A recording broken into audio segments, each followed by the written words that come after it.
G'day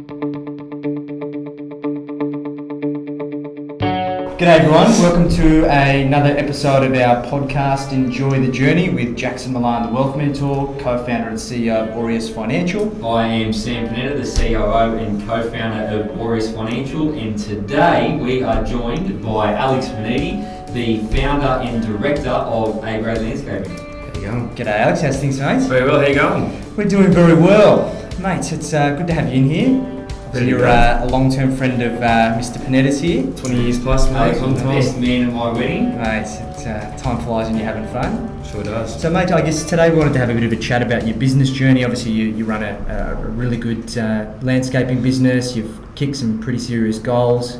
So we wanted to kind of understand your journey. We've got a lot of people that watch that are tradespeople, business people, and can probably take something from your words of wisdom. Cool. So hopefully we'll dive into that, mate. So mate, how did you get started in business? What kind of inspired you to go out on your own? I don't know, I've been told what to do. I knew how to do it. I had the vision and I went for it. That's it. There's nothing to lose at a young age. Before you get married, before you have kids, you got to go for it. I finished my apprenticeship when I was 21. I started doing weekend jobs, so that's 7 days. I woke up Monday morning, my boss would tell me what to do for a wage that I'd make in a day, in a week. So I had enough, told him where to go. And went from there. How long ago was that, mate? 7 years ago. Wow. Okay. Yeah. And haven't looked back? Haven't looked back. God, no. Mate, it's one of those things. I've followed a lot of entrepreneurs that had that. I guess even myself, that can't be told what to do. And their boss is an idiot, right? Tries to tell everyone how they should do things, and typically can't do the job well themselves. And a lot of the best entrepreneurs just can't follow those other people. They have to be the kind of captain of the ship, and that's where they're in the best situation to kind of push forward. Correct. So mate, how soon into your kind of business journey did you really feel that you were getting some serious momentum and kicking some goals for yourself?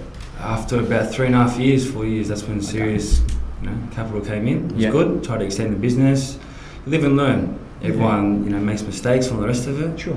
I try to set my business up so I'm in control all the time. I can see my quality of work all the time, and I don't have someone who I've employed to run the job. Sure. They can oversee the job, but I'm always there for the set out and the end, the middle and the end. You know what I mean? So we do a high-end small business. Okay. Yeah. So for someone who doesn't know, let's explain what A-Grade Landscapes does. So what's some of the work you guys are doing? We're exterior builders, so we do the whole concept. So we do pool renovations, so we do the waterline tiling, the coping, which is the first tile inside the pool, and the pool surrounds. We do turfing, we do concrete, we do the whole lot outside driveways. Mainly a lot of paving and tiling is what we're known for. We do a lot of amber tiles work as well. So yeah, we go from there. We all enjoy it. We don't really subby much things out. Anything really sub out is glass fences, and that's about it. Yeah. Okay. So what do you think was kind of the biggest achievement that you've had in business so far? Like, what was the point in your journey where you go, shit, this is stuff's getting serious, and I'm starting to kick some serious A couple ass? of years ago, my business was set up where I was completely off the tools. Okay. And all I did was just drive around, check up on everyone. Sure. Not completely off, maybe 2 hours a day on the tools, Yeah. and that was it. So I had a business that was creating income from working about maybe the maximum on 3 hours a day. That was it. And that's the dream, isn't it? That was the mate? dream. But holding on to that dream is keeping the right workers. Sure. And keeping the right workers is very hard. And that's They always come a and go. tough thing in the trades as well, mate. And we've had it ourselves. Like the key to any good business is having the right people. Of course. And particularly, I guess, in the trades, where you've got some people that probably aren't very passionate or don't have the same passion that you have around the kind of outcomes that you want to achieve for your clients. Yeah. It can be hard to kind of keep really good quality talent. So, mate, what's the way that you go about making sure you can build the team that you want? It's all about systems. You've got to Yeah. put a system in place. Any business. If the system is good, the business will run well. Everyone expects my work. I'm the one quoting the job. So if I'm quoting the job, they want me to do the job. If I'm doing the job, I need my apprentice to do the same job I'm doing. Sure. If it's different, the client won't be happy. Yeah, of course. Because they've gone as a referral from someone else. Because you've done a good job for someone else, Exactly right? right. It's very important to have that system spread across every single employee, because the minute someone changes it, that's when the business will fall, 100%. And that's always the hardest part. It is. We've spent a lot of time trying to build systems for ourselves, and it's about, I guess, trying to stop being the bottleneck in your business. Like, and particularly in the trades. Like, my old man was a tradie, and then he had varying levels of success as a tradie. Most of his work was done in like shutdowns in refineries and that kind of thing, but he always tried his hand at his own business, whether it be carpet cleaning, doing handyman work, all this kind of stuff. And I think one of the things that he was never able to do is delegate his responsibilities to others, or be able to create those systems to support other people to do the same quality he did. It's not for everyone. He always thought that if he always had that mentality. I think it's an old school mentality that if you want something done well, you do it yourself, right? But it's hard. Yeah. People stuff up all the time. Sure. I've thrown trousers at people. I swear people every day. Off the record, Menniti. I'll tell you straight, but there's a lot of people who just are lazy. Sure. And the generation underneath us don't want to work. Yeah, they see something, they want to make money from the start. They don't know what it's like to start from the bottom and work your way up. They don't know hard work, but it's hard. No, they don't. But look, end of the day, you can't give up. If you've got the vision, you've got the dream, you see yourself doing, you just do it. There's other people there who are more successful than us three here. Sure. And they've got a story to tell too. Yeah, exactly. But as long as you have that dream and you're focused on it, you'll get there. So you touched on this earlier, right? So you got to the point a couple of years ago, and I remember this very well, right? Where you had it, the business systemised to the point where you were working essentially half days, right? And you had the labour, which is a big part of a trades business, essentially being taken care of, and you were running the quotes and things like that. It's the business holy grail, right? It's systemising yourself out of the business completely, and for whatever reasons, we couldn't maintain the staff, and that got unwound a little bit. What lessons, I guess, would you take away from that, from someone who was 90% there from achieving complete automation in his business? What do you mean exactly? So what do you think happened where you got to completely nearly automating the entire business to that unwinding? Oh, it's horrible. I mean, it's very hard. When you own a business, your mind's everywhere. When you're off the tools, you're trying. You never stop working. You're promoting the business. You're taking photos. You're upgrading the website. You're meeting new clients. You're making new business deals, all the rest of it. When you lose when you lose those employees and you have to jump back on the tools 8 hours a day, straight away you're stressed out because you're at a point where you can relax, focus on certain things. You see that dream, and then you got to go back on the tools again. And my theory is, until you're completely off the tools and you can sit back and relax and watch the income in like an asset, like a business, you're still working for someone. Correct. You're self-employed. You're made a job for yourself. You're still working for someone. Correct. You can sit back, like a lot of people, and watch the business run itself. That's an asset, and that's what we're all trying to do. But it's very hard to get there. And is that what you're trying to work back to, mate? I guess, given in light of that, you've kind of everyone's tasted. dream. Anyone that's a business has that dream. Sure. Everyone does. And I think you're right, mate. That when you taste that, I guess the fruits of your labour, right? You've hustled your ass off, and then you've got to go back to, I guess, doing the stuff that you've got yourself out of. I think it gives you a real appreciation for the value of getting to that point where you can work on your business all the time. I think that gives you, I guess, hopefully a fire in your belly to kind of go chase it again. Right? Yeah, but I think that's part of the characteristics of being a business owner or an entrepreneur, if you will, that if you don't essentially have the thick skin and the balls to, get there, achieve, take a bit of a setback, a lot of people would probably just throw their hands up and go, this is all too hard. That's what I mean. So, but I think that grit and that determination is, I think you need that to be a business owner. I think it's a necessary. You've got to have balls. Balls is a big thing. You've got to be able to, tell someone to do something, and if they give back chat, you've got to tell them no. You're gone. See you later. If someone doesn't respect you, they will not work for you properly. That's it. They need to understand that you're the boss.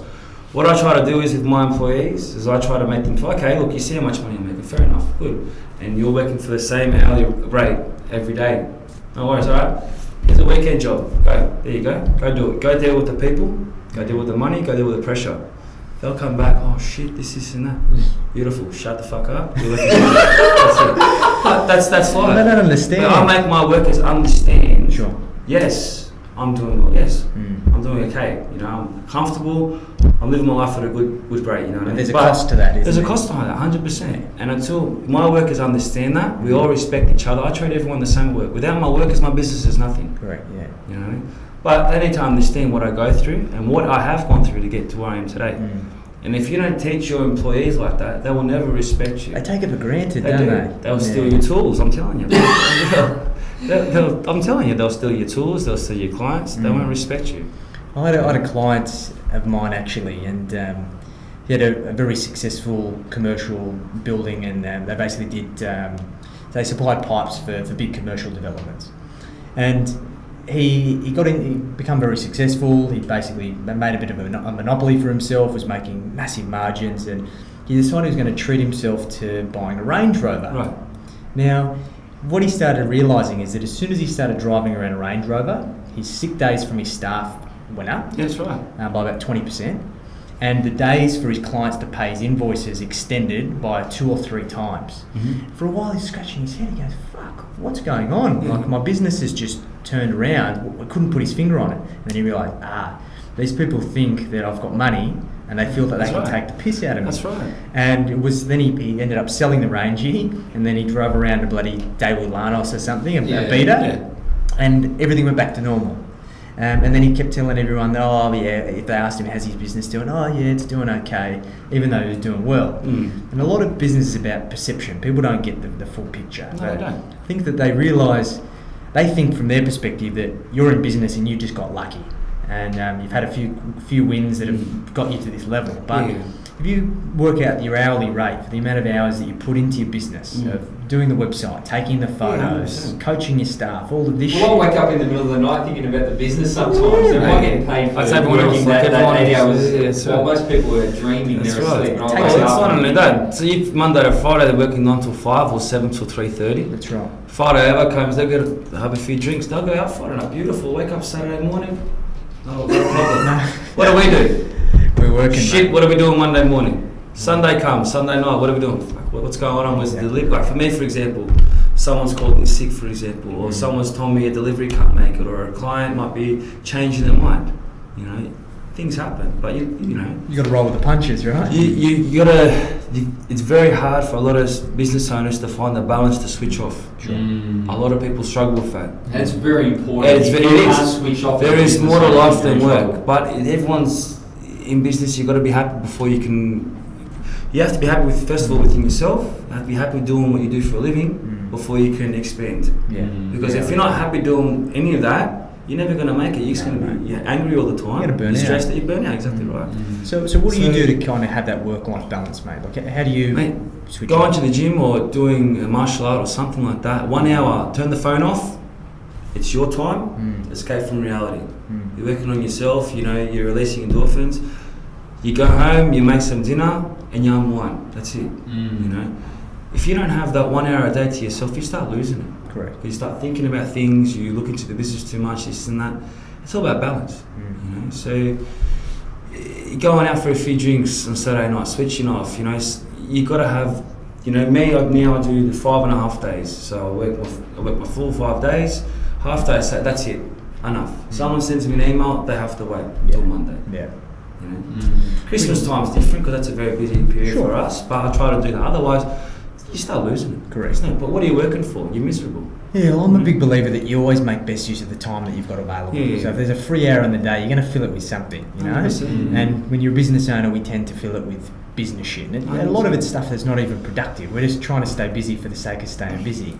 And I'm a big believer that if you limit the amount of time that you're actually spending in your business, you'll get the better quality output anyway. That's right. And it's something that we try and do. We try and block time out in the diary to work on the business or do other kind of stuff like mindset exercises and other stuff like that, where it's just not the daily grind, you know what I mean? I think you're much better off like going very hard at one thing for a short period of time, however many hours it takes, rather than sort of dawdling during the day and having to make catch up at night or in the evenings or things like that. You're better off, if you're going to work 8 or 10 hours a day or whatever it is, just absolutely be completely immersed in your work while you're at work, and then if you go home, you're with your kids, your wife, your family, something like that, be immersed with your family. I think trying to juggle both, it's too hard. If you're doing one task, you do that one task and then switch off when you're not doing it, I think. Look, business isn't for everyone. It's a full-time job regardless. Doesn't matter what day of the year it is. If you've got a business, you're still thinking about it. Sure. Doesn't matter you're overseas, you're still thinking about it. But you learn to think less. That's all it is. You know? A lot of businesses have made a lot of money. As soon as the person who started the business starts drifting elsewhere, it goes down. Yeah. You've got to be sharp all the time. Well, that's when you ultimately know whether your business is completely self-sufficient or not, right? It's when the owner or the founder kind of can step out of it and it sustains itself, or even better, it continues to grow. And for a lot of businesses, that's the battle, isn't it? Well, the best businesses in the world have grown. Like you look at some of these businesses that, let's say they're a couple hundred years old or they're 100 years old, the founders long and buried, bless his soul, and the businesses have continued to grow. You know, think of McDonald's, Commonwealth Bank, all these sorts of businesses. You know, the founder of Commonwealth Bank probably died 150 years ago. So do you know what I mean? But he's still the business has continued to grow and grow and grow because it's a good business. Doesn't matter too much who's at the helm of the ship, I guess. And look, I think it's just about a lot of people in this generation want everything yesterday, right? Like you see a lot of these young entrepreneurs that they're trying to do these tech startups or come up with this new idea and get to $1 billion valuation straight away. 100%. Mate, this is social media. The internet is creating a vision it's fictional. Yeah. It's not the way of life. No. It's not real. You know what I mean? Fugazi, man. When you talk to someone, you look up in the eyes. You know what I mean? When you shake someone's hand, you look them in the eyes. Everyone's looking stuff on the phone. Right? So what's happening? Everyone's looking at the phone going, there's a person on Instagram getting 10,000 likes. You're getting $1 a like. You know? They're not going to work for $10 an hour doing an apprenticeship. Nah. What are they going to do? You know do you blame them? But it's the struggle. Well, they're going to learn the hard way. They do. And there's a harsh reality there. But as long as we stick to our guns and say, you know, when I was an apprentice, I was getting $300 a week. I was 18. After a night out, you go for nothing. That's a struggle. But it taught me later on in life, when I started making good money, to budget a lot better. Sure. Do you know what I mean? And that's important to start from nothing and to grow. If you start, making good money from the start, or you don't understand what it's like to be in the workforce, you won't understand life properly. You won't understand business properly. You know what I mean? So these days, a lot of people, they don't want to do an apprenticeship in the trade game. Yeah. They straight away they want to become a labourer because they're getting $800 to $1,000 a week, and people go, make good money. You're going to be on that for the rest of your life. Exactly mate. Right. You have a trade is a necessity. A trade is something you've studied that no one else can do. Do you know what I mean? And that's important. And you're going to be, someone's always going to call you because they can't do it. You're a labourer, anyone can go labour. Yeah, sure. It's very true. And I guess that's why they pay the bucks, because people are only there because of the money. That's right. Correct. Don't get me wrong. There's skilled labourers. You work for a commercial building company. You eventually you work up to $100,000 or whatever a year. That's fine. But the trade games, it's going downhill because a lot of people aren't understanding that you've got to work from the bottom up. So which is interesting. I think a lot of people feel like they're going to get rich off their earned income. Like they're not willing to put the time in. And I remember even when I was younger, I thought about going to uni. I never went to uni. So I'm not going to go sit there like a monkey for 4 or 5 years learning something that I don't even know I want to do. Like how many people go through uni and they get to the end of their degree and they go and do something completely 100%. different? Very few people actually end up in the industry that they study. No, that's true. Especially when they do like Uni's a Bachelor of Arts or something. That's a hard one. The same thing with the trade. And I thought about doing the same thing. Like my old man always said to me, he goes, look, if you're not sure what you're going to do, go do a trade. Yeah. And I remember when I was younger and I go, I don't want to sit there, same thing. And it's that deference of gratification. Like people don't understand the idea. They want everything now. You're not willing to defer gratification, do the hard work for getting more at the end, And that's, I guess, what defines a lot of people. This generation's they're so tied to people being successful. They haven't thought about what people have had to do to become successful in the first place. I try to explain myself to always. If I see a young achiever, I tell them straight. I tell them what I've done. I tell them, financially what's going on, all the rest of it. I try to let them understand you can do it. You know what I mean? But do you know how important that is? Now that you've brought that up, I was a tradesman for like 10 years, right? I was a spray painter. I dropped out of school when I was 15. I had now that you mentioned that you see, you know, these young ambitious guys and you give them a little bit of advice. I had my first boss, his name was Class, and he obviously saw a little bit of fire and ambition in me, and he pulled me aside and he gave me advice, nothing to do with the trade, but he was the one who first taught me about property investing when I was 15 years old. And he, I think, single-handedly changed my destiny, because he's what got me into property and he's what got me saving, and that's how I bought my first property and continued from there. So I think, you know, while you might give advice to someone in passing, that young bloke that you're giving a little bit of advice to, I think you can change his life. I agree. Yeah. Well, it's, you know, but again, someone's obviously, same with me, I always listen to older people. I've always said I will listen to people who are on the same path as me, or someone who's got more than me. Someone who's angry at the world or talks shit about the boss being this and that, I don't want to hear it. Sure. Because the boss is laughing, he doesn't give a flying fuck. No, exactly. He's making money if you shut your mouth, mate. You know? Exactly right. That's the truth. If you want to do something about it, go do something about it. If you're not happy where you're working, get your bags and leave. If you don't like, that's it. But, you know, people, we understand each other. Most people in business, we understand each other. Straight away, if I'm out having a drink, I meet someone that's got a business, fuck, have a seat, let's talk. Yeah. How miserable are you, mate? You know what I mean? How miserable, but you know what I mean? Like, it's hard. Yeah. You know? But it's very important that knowledge is passed down. Yeah. Because there's a lot of people who give up, they go, fuck, what's the point of doing a trade? What's the point of doing this? What's the point of that? Well, there's a deficiency now, because everyone wants to go and sit in an office and like do what we do, you know? Yeah, we sit in an Yeah, office. but how hard is it to sit in an office? I can't sit in an office, no, God, no. No, I can't sit in an office. It's hard. It took me years to adjust, like being busy every day and working with my hands to go and sit. But how mentally drained are you by the end of the day? Yeah, People reckon it's a pen push. No. I would rather be physically drained than mentally drained any day. I did it when I was off the tools. I was more mentally drained. Forget about it. It's hard, you know. But you got to enjoy what you do. You have to look at life like this. If you think you have a gift in some sort of occupation, you go for it. Sit down when you finish school or whatever and go, what am I good at? You know, that's it. And that's the problem today, I think. Well, like I wrote about this in my book, that when I was looking to leave school, I went and sat with the career counsellor. The guy was a numpty. Yeah. He didn't give me any insight. He didn't try and understand who I was as a person, what my behavioural characteristics were, what lent me to pursuing a certain interest. He just basically pulled the thing out of a hat. His idea was to go buy a concrete cancer X-ray machine and go and find concrete cancer. And I looked at the bloke and I go, are you fucking serious? I go, that's a thing? Are you having a lend to me? And then I go, no, fuck this, I'm dropping out and I'm going to go do my own thing. But I think that the kids these days don't have enough direction. Someone needs to give them that push in the right direction. Yeah, they do. But you can't, again, not everyone's going to listen to you. No. They're not. No. They're, you know, I look at myself when I was 18, so even you guys when you were 18, 16. You go, what are you talking about? You wouldn't listen. Okay. But it's very important that people understand that you have to be happy doing what you do. Don't do it for the sake of it. You know what I mean? You still got to work. Yeah. Well, you know, but people, like you said, people waste 5-6 years at uni. What for? They got a head stack and they're not even doing what they're doing. Exactly right. You know? Yeah, you got to be passionate. You know? You got to be passionate about what you do. 100%. Because if you like what you do, you'll get up in the morning. No worries. Correct. You're happy most of the time. Yeah. Well, it gives you purpose. I think that's important.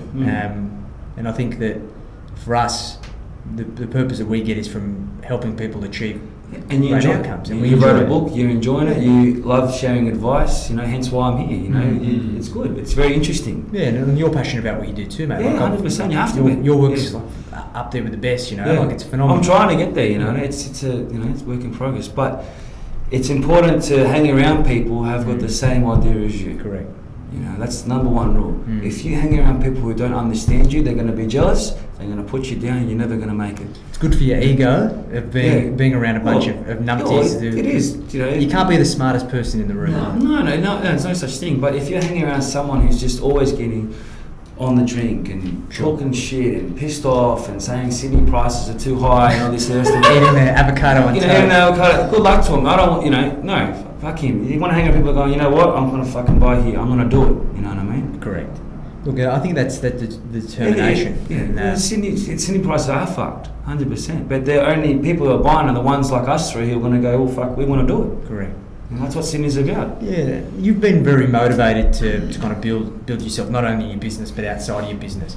What was the reason? Because a lot of business owners tend to over-capitalise in their business. Their business is everything. Yeah.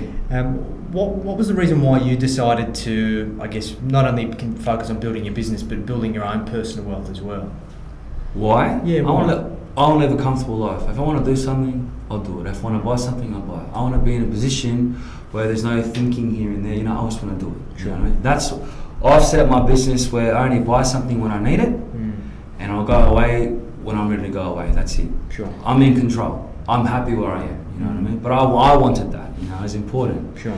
So, you know, investing into properties and all that is one thing, but again, you don't want to live a life where you're just paying off a mortgage and being stressed out all the time. It's all about balance. Yeah. You know what I mean? So, but you got to make your money work for you in business. You know, buying a property, getting financial advice, and all the rest of it is to deduct all your tax bills and all the rest of it. It's very important. Not just to work your whole life, retire and you've got nothing. Nothing left. You know, so on that, in investing outside of your business, and you've done well in the property space, you're through and through a property man. Yeah. Right. What about property is what turns you on? What gets you really interested in the property sector? As an investment. It's very interesting. Everyone's got their own concept of property. Yes, you know, people go, you buy a property, you made it in life, right? How? And they ask them, I've just got a unit, I've got a unit. From my understanding, property is like this. You're paying off a mortgage, you're paying off something that's increasing in value if you buy the right property every year. It doesn't matter how much. Eventually, within 5, you want to make sure that property is kind of paying itself off between 5 to 7 years. If it is, that's great, that's awesome. After, you know, even a couple of years, if the value's gone up, you can draw equity, and your paying back rate's so small. And with that money, you can do whatever you like with it. You know, that's what I liked about property. I was working. You can ask Sam. I was working. I had money saved. I'm like, what do I do for? He goes, buy a property. I bought a property. He valued it. I withdrew equity, mate. I'm like, what do I do with this? And that's how I got hooked. You know what I mean? So you go again. And you go again. But It's, you know, people go, oh, but it's not about. It's understanding how it works. Yeah. You know, buying something in Dubbo for 300,000 is great. That's awesome, but it's not going to go up for another 30 years. No, exactly. You know what I mean? Exactly right. So that's what I'm saying. Everyone's got the different opinions. You know. It's that education. I think like it's tough. Like a lot of people just don't have that understanding to be able to make the decision confidently. Yeah. Like, how long did it take you to feel confident that you had a good grasp on what you were doing in the property market and that you knew you were making Look, the right I'm not an expert. I read a few things, this and that. If I'm in the trade game, so if my first property, I saw it, I fell in love with it. You know what I mean? Yeah. And I said to myself, I like it. It's for me. That's it. I didn't care about the. You know, it's in an area, Northern Beaches. It's going to obviously go up in value. Sure. It caught my eye. You know what I mean? You've done very well out of that property. It's good. You know, but you got to keep going. You know, when I first bought it, I was like, oh shit, I got repayments and all the rest of it. But I had enough money saved to say I was comfortable. Do you know what I mean? And then you just got to be comfortable. You just know, you know. But you can't just work, invest, and think, oh, in 5 years' time you're going to retire. It doesn't work like that. way. It's all, you know, it doesn't work like that at all. You got to let it work its magic over time. Well, it's hard. People. That's what I'm saying. A lot of people think, oh, buy one property, they're set. They're done. They're You done. can't. It's hard to understand. Like I'm only understood it because I'm the one that bought the property. Sure. You know, I'll withdraw equity. I'll buy a second property. You know what I mean? I'll keep doing that, but I'll still live my life happy. I won't be stressed. I'll do what I want to do. I'll have money saved. But if I put myself in the shit, I'll be stressed. I won't be able to afford nothing. I can't get repayments. I can't grow my business. I can't go out for a drink. I can't go away. I can't do nothing. It defeats the purpose of creating. What's the point of that? Exactly. What's the point of that? You hit the nail on the head, mate, with balance, and Balance particularly is a big as a thing. business owner. Like being an employee and saving up your deposit and buying a property is relatively straightforward. But that balancing act of being a business owner, of that if you make a bad decision buying a property and you don't have a tenant for 6 months, and then you don't have enough income to live your life, then you put stress on your business, which affects how you work in your business, and the flow-on effect is exponential. That there's a lot more on the line, and I think that's probably one of the reasons why a lot of business owners, particularly small business owners, just stick to the basics and they focus on their business. A lot of small business owners, what do they do in the trade game? All of a sudden they speak to someone, they've got a tipper, they got to get a tipper. What are you going to get a tipper for? Right? For example, they've got to get a tip truck. Yeah. And I asked them, why'd you get your tip truck? Oh, someone told me they got it for a good price, this and that. Right? So they got a business loan, right? Yeah. Say 40 grand, $40,000 to $50,000, right? What, have they got a machine they got to carry every day? No. What do they use it for? They don't even know. They're scratching their heads, right? They go, oh, we pick it up from deliveries, right? From yards and stuff like that. Okay. So instead of paying a delivery fee, you're paying someone to go pick up the stuff, and you're in your head, you're like, I better go pick up the stuff, otherwise I bought the truck for nothing. Do you know what I mean? You got to adjust. You only buy your tools as you need them. Sure. That's it. People overcapitalise straight away. They get loans straight away, and they go too big, and they've got nothing. It's always very important to do it slowly. Yeah, I think there's a lot of self-destructive decisions that a lot of business owners make, and I think that it comes down to the fact that they don't have a direction. Like they don't know where they're going exactly. Well, they think just there's a lot of people in business are full of shit. They lie. Yeah. They tell them, oh, I made this much today. They don't tell you how much tax they're paying. They don't tell you overheads. They just go, oh yeah, mate, I made $250,000 a year. Some people go, fuck, I better start making money too. They bullshit. If you're in business and someone tells me that, I don't know straight away how much tax they're paying, what's their BAS and all the rest of it. You know what I mean? It's very important. You've got to understand how business works and make sure that you stay strong. Don't listen to anyone else. You do what makes you happy. You have a vision of your own. You know what I mean? Because everyone, especially in Sydney, some people always want to be better than the next person. Sure. It's fair, it's true. Yeah, it's human nature, I think. But you got to run your own race. That's the thing. That's you right. can't compare yourself to the next bloke because you don't know what he's gone through, what his journey's been, all that kind of stuff. And I think you made an important point as well that the difference between being a good technician or a tradesperson and being a good business person are two completely different things. Well, no one can teach you life skills. I don't care exactly. what uni degree you got, what business degree, anything like that. You don't learn that shit. No, it's true. You can get a guy who's got a master's in business or whatever. All right, go. Every single person who's got a business is a salesman. You understand? You have to be able to meet someone in 10 seconds, grab their attention, and make sure they're listening. You know what I mean? Someone who can't do that sometimes. No. They can't. They're boring. They've got no social skills whatsoever. And who wants to deal with that? No, they're not personable. You can't have a relationship. No, they can't have a relationship there. But that's what I'm saying. My theory is someone at uni has written a book, okay? And everyone else has written that book, okay? So what's the difference between him writing that book and me writing that book? What's the difference? Back then, what's the difference? I don't know, mate. What's the difference? Is that a trick question? What's the difference? You didn't go to uni. I'm doing my MBA now. Yeah, but you're writing a book, and people are reading that book, right? I'm trying to say is, I reckon that in business, doesn't matter what degree you've got, if you want to do something, you'll do it. You'll do it. I agree, mate. That's what I'm trying to say. There is no difference between me going to uni for 7 years or someone else going to uni for 7 years. It's the exact same as him. Someone else teaching him from a book that someone else. I agree 100%, mate. Because I've been doing my MBA and I've been at it for about a year now, and everything that I've been able to go through the whole course up until now through my life experience and experience that I've had through my career in business and through consulting. And I really haven't had to study as much as a lot of the other students who don't have the same life experience as me because I already know it. Yeah, that's right. And you're 100% right, mate. And it's not like that I'm knocking university. I'm not saying that. I'm just saying that people, I speak to them, I'm like, oh, start a business, oh, I'm scared, I don't know what to do. Correct. I didn't know what to do. No. I'm not saying everyone, look, we're all different, but it's all about drive. Correct. Yeah. Every single person who started with has failed. I'm good enough to admit everyone has failed, everyone has fucked up. And you learn from that. And that's how you're going to create wealth, from learning from those mistakes. I agree. If you had, say a young bloke came up to you today and he goes, Alex, I've been working really hard and I want to start a business, right? What advice would you give to someone today who wanted to start their own business? The very first thing they've got to do is understand the financial side. They need to understand it. Whether they want to talk to someone who's got a business, sit down with them, even pay them money. My belief is, how do I say it? You have to learn how something works before you pay someone else to do it for you. Okay? I did my own bookkeeping for 3 years. I understand everything. BAS lodgements, paying my tax, everything. Putting it into the system, zero, that kind of stuff. I would sit that person down.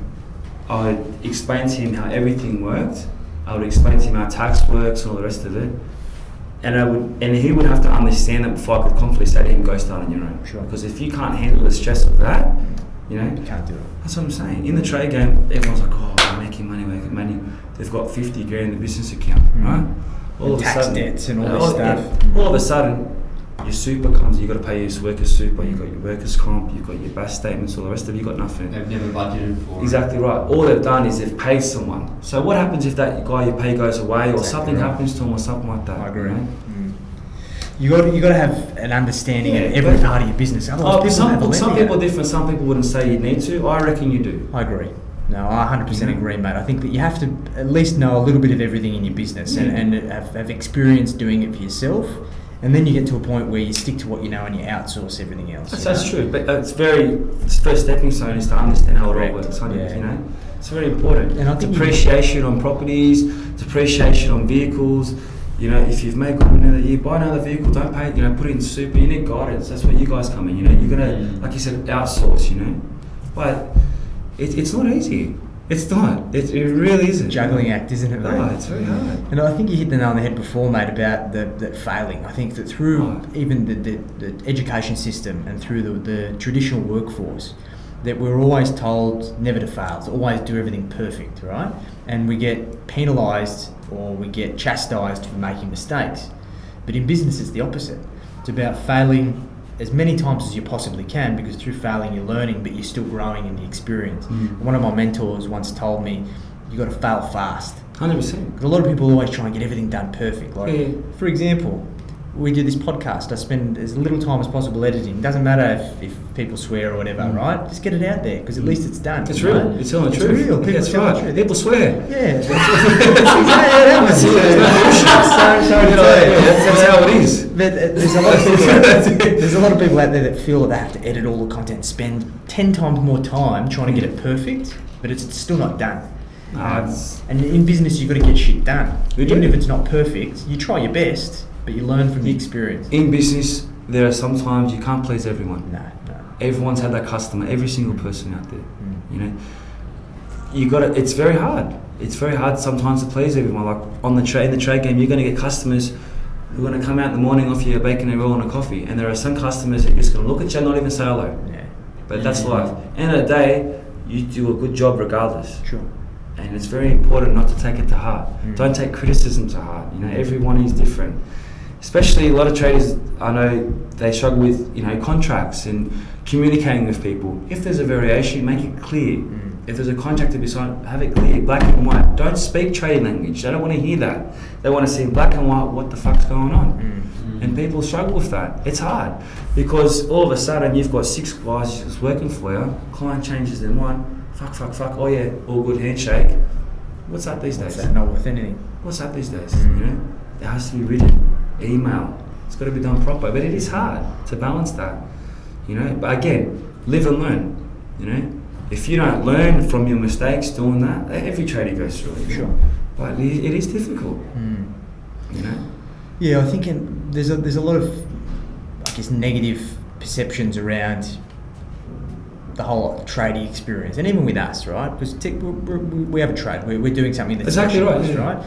And I think that a lot of the negative stuff that comes out of any trade is, a lot of it comes down to perception, and it's about somebody not communicating effectively and setting expectations with the client. That's right. And it's that the client thinks that they're going to get something, and then they get something else.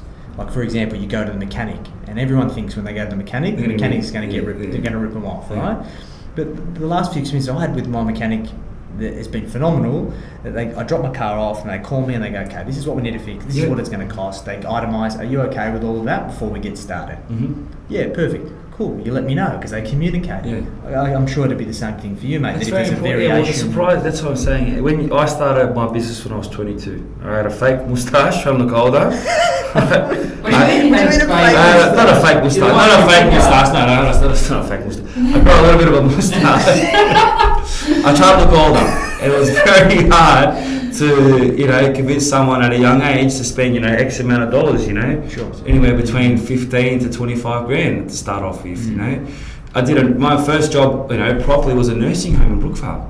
I shit myself, you know, but I had safety in order. I put everyone in a safety vest and all the high-vis vest and all the rest of it, and the lady was really happy. It was good.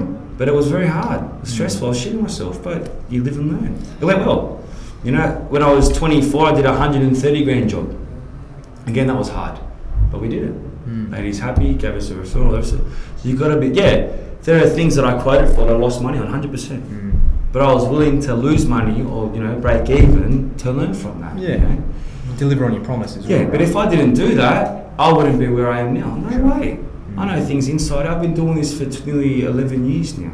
You know, so it's you got to be able to do that. There's a lot of things in construction people don't understand. You know what I like about you, Menniti? You understand that no matter what business you're in, if you're in a trade business or any other business, that sales is a part of the process of the business. Everyone's right? a salesman. 100%. And you mentioned it there. You've said a few words: referrals, sales, things like that. I know a lot of tradesmen who they go, I'm not a salesman. I don't need to sell. Well, yes, you do. You need to articulate to the client how good you are as a tradesman and how good the quality of work that it's going to be that you're going to deliver. And if you can't sell or articulate that to somebody, then you're not going to get any business. No, I tell people,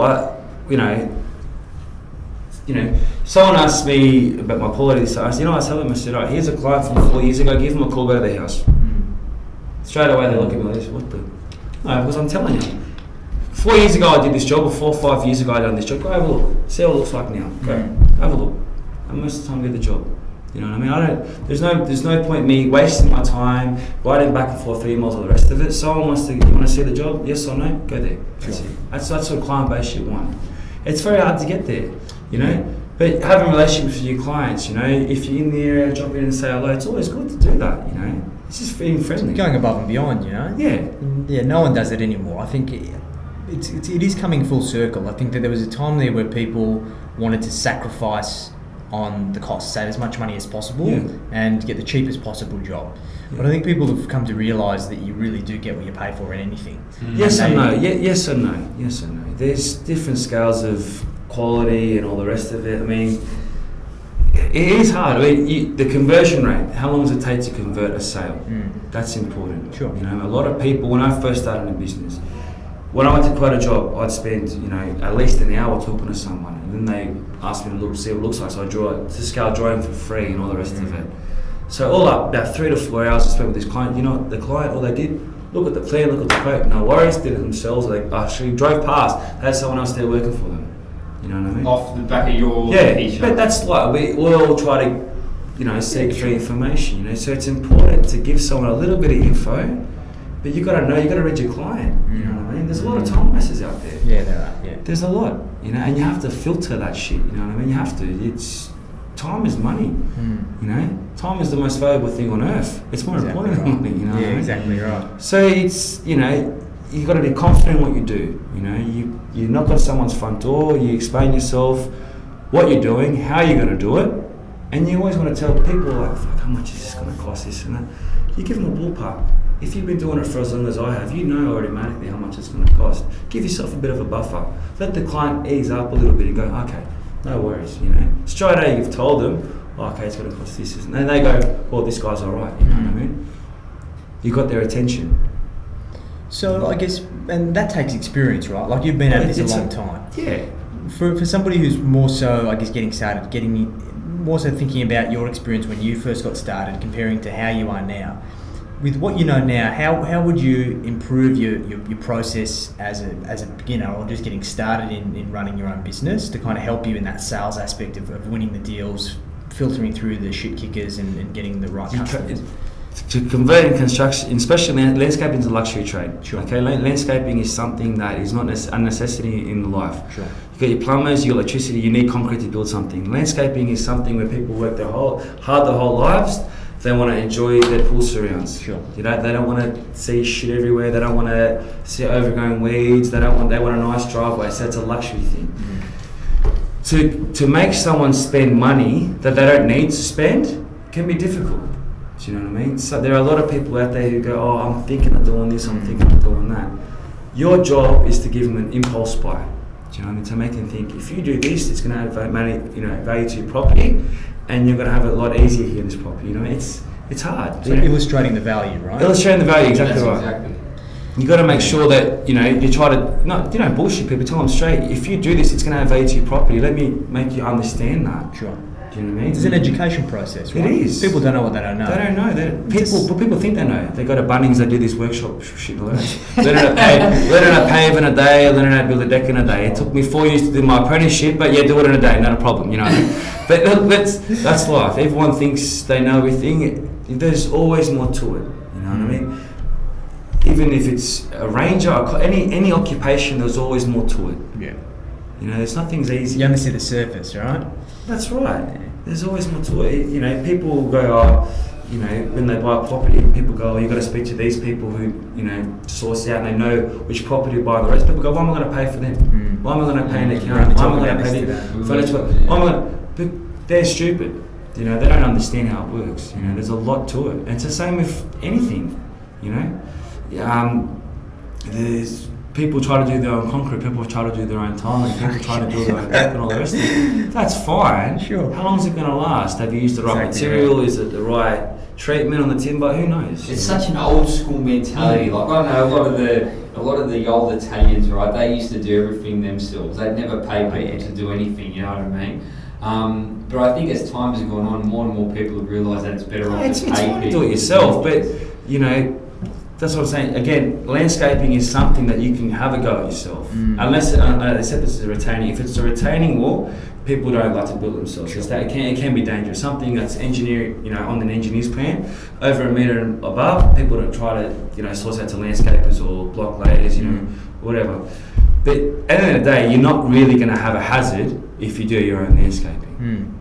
If you lay a few tiles down, you're not going to. The chance of you tripping over and breaking your nose are very small. Sure. If you try to do your own plumbing, electricity, there's a high risk there. Yeah. They're a necessity.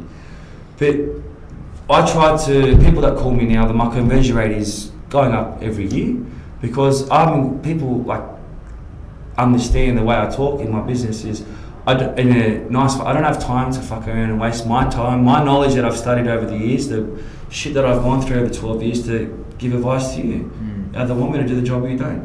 You know what I mean? So you try to filter that out over the phone. Sure. And I think that comes down to that abundance mindset. Yeah. Like when you get started in business, you've got a scarcity mindset. You'll take anyone. Yeah, of course. If someone calls you, you'll sit there for 3 hours adding value to them, doing drawings and everything because you want to win them as a customer. Yeah. And it means that the customer's on a pedestal, they're in the power, and they basically have the ability to take advantage of you because they can see that weakness.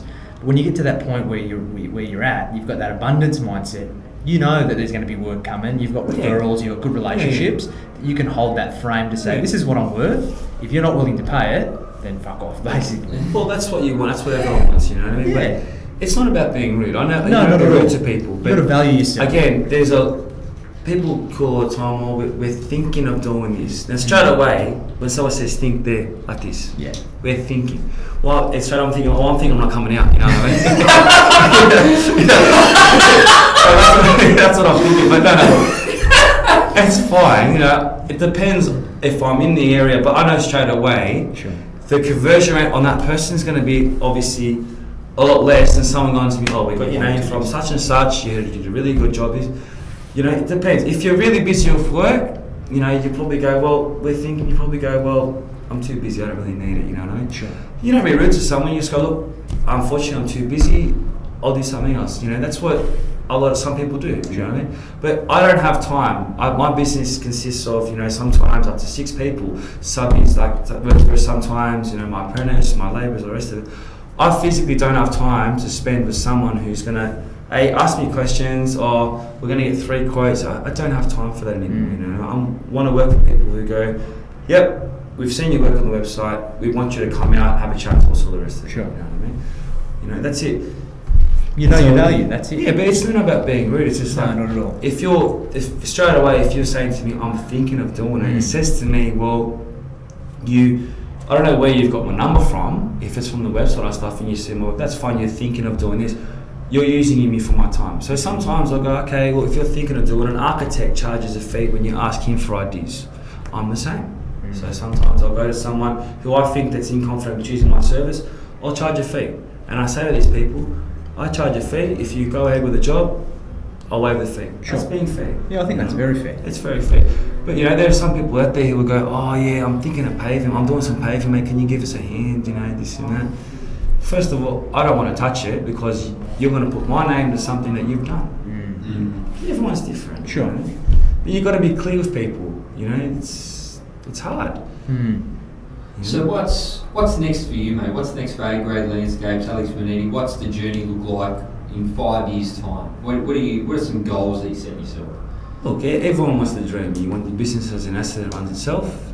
Yeah, I'm happy doing what I do. I'm happy being on the tools. I'm happy seeing my workers. We all have social drinks. We all have fun together. And I'm just going to be happy. If my business grows, me being happy, so be it. I'm comfortable where I am. If it gets massive, it gets massive. You know, but I have a goal. I've achieved my goals, and I want, you know, obviously investments and all the rest of it. But again, everyone wants a massive business. That's a massive headache. You know what I mean?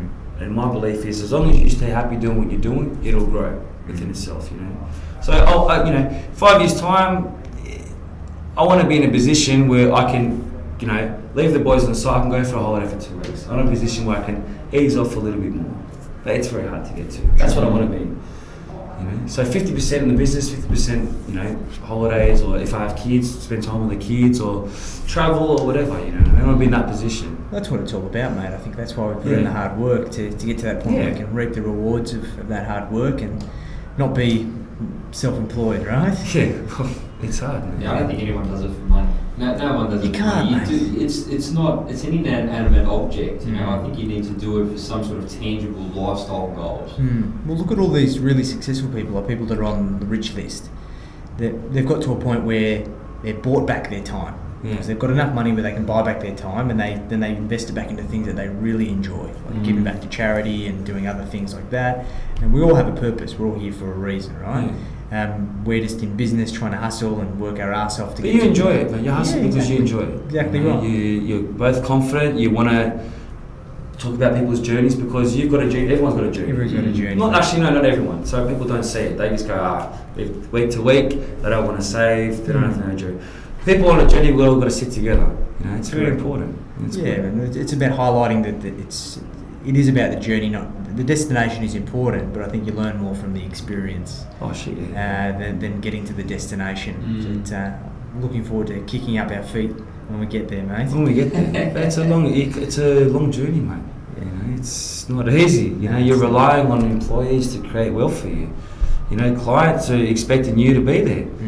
You know what I mean? So it's very hard. It's a lot of pressure. It is a lot of pressure. So, mate, what would be your words of wisdom for anyone watching, either in a business, looking to scale, wanting to get started in a business? First things first, if you want to go overseas, if you want to travel in general, do it first. Your business is your life for the first 3 years. Easily, the first 3 years, you need to be there every day. Answer the phone all sorts of times in the night, everything. You need to be on the ball. You can't be hungover all the time. You never make it. You know, you got to be able to go to yourself, I'm willing to work at least, you know, minimum 50 to 70 hours a week sometimes. If you're not willing to do that, forget about it. Go work for someone. That's fine.